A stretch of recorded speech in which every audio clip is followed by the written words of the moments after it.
Hello लोगोफोर खुलुमबाय आरो नोंथांमोनखौ बयखौबो गिबियावनो अबाउट बड' सेलिब्रिटीज यूट्यूब चेनेलावहाय बरायग्रोनानै लाग्रोनाय जाबाय लोगोफोर नोंथांमोना भिडिअनि टाइटेल आरो थाम्बनेलखौ नायनानै सानदों जानांगौ बर'नि मुंदांखा फावखुंग्रि मासूम आरो राजिब आरो अनसुमै बर' बिथांमोना हाबा जामारबाय नामा होनना।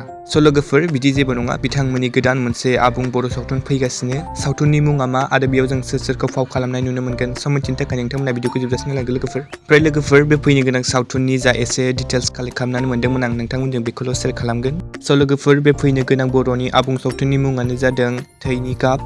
ओमफ्राय लोगोफोर जों बेयाव सोरखौ फाव खालामनाय नुनो मोनगोन होनबा लोगोफोर जों बे फैनो गोनां थैनि गाब सावथुनाव गाहायै फाव खालामनाय नुनो मोनगोन बर'नि गोजाम आरो मुंदांखा फावखुंगुर आरो फावखुंग्रि बिथांमोन राजिब ब्रह्म आरो मासूम ब्रह्म आरो लोगोसेनो नोंथांमोननि आरो बयनिबो फेभरेट कमेडियान मस्क' बिथांमोन आरो दानि जाखांफुनाय बर'नि मुंदांखा फावखुंग्रि आनसुमै बर' बिथांजों लोगोसे गोबां बर'नि गोजाम आर्टिस्टफोरखौबो जों बे मुभियावहाय फाव खालामनायखौ नुनो मोनगोन लोगोफोर।